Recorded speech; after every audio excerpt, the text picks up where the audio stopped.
पश्चिम बंगाल में बीते कल ईडी ने आईपैक के ऑफिस और प्रतीक जैन के घर पर छापेमारी की, जिसके बाद इस पूरे मामले ने तूल पकड़ लिया।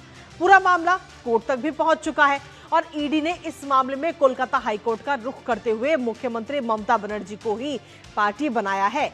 अब से कुछ देर बाद ही इस पूरे मामले पर जस्टिस शुभ्रा घोष की अदालत में सुनवाई है, जिस पर हमारी नजर लगातार बनी हुई है। लेकिन वहीं दूसरी तरफ अगर हम देखें तो बंगाल में हुई ईडी की कार्रवाई का विरोध दिल्ली में भी देखने को मिल रहा है। टीएमसी नेताओं ने गृह मंत्री के आवास के बाहर प्रदर्शन किया और इस पूरे घटनाक्रम के बाद कई सवाल इस समय उठते हुए नजर आ रहे हैं। आखिर इस फाइल में ऐसा क्या था जिसके लिए खुद मुख्यमंत्री ममता बनर्जी को भागकर उस जगह पर आना पड़ा, और वो फाइल अपने साथ लेकर क्यों गए?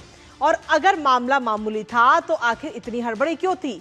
अगर सब कुछ साफ था तो फाइल वहीं छोड़कर क्यों नहीं गई? करेंगे चर्चा इस पूरे मामले को लेकर और जानेंगे लेटेस्ट अपडेट अपने संवाददाता से। लेकिन उससे पहले आपको दिखाते हैं जब से कुछ ही देर में होगी सुनवाई कोर्ट में। जी हां, ममता बनर्जी वर्सेस ईडी इस समय नजर आ रहा है, क्योंकि ईडी के छापे से ममता बनर्जी घबराई हुई दिखती है।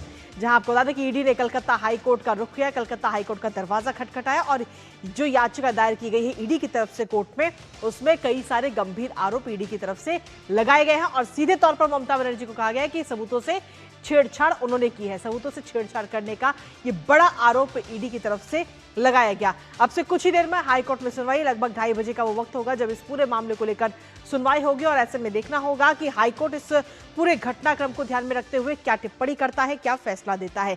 ईडी ने सीएम ममता को ही इस पूरे मामले का पक्षकार बताया है और इसके साथ ही याचिका में ईडी की बेहद जो भाषा है वो बेहद ही सख्त नजर आई है।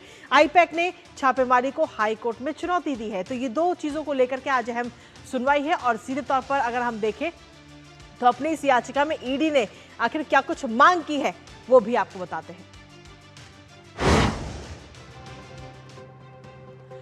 तो इस वक्त की सबसे बड़ी खबर आप तक पहुंचा रहे हैं, जहां ममता के खिलाफ सीबीआई जांच की जाए, ये मांग इस समय की गई है। कलकत्ता हाईकोर्ट में ईडी की ये याचिका, जहां आईपैक मामले में ममता की भूमिका की जांच की मांग इस वक्त ईडी की तरफ से की गई है। साथ ही सीबीआई को एफआईआर दर्ज करने की भी अनुमति देने का अनुरोध किया गया है, तो ईडी की तरफ से ये याचिका दायर की गई। साथ ही आपको बता दें कि गुरुवार को बीते कल का जो पूरा घटनाक्रम रहा उसमें जो लोग शामिल थे उन सभी के खिलाफ शिकायत होनी चाहिए, एफआईआर होनी चाहिए, ये भी मांग की गई है।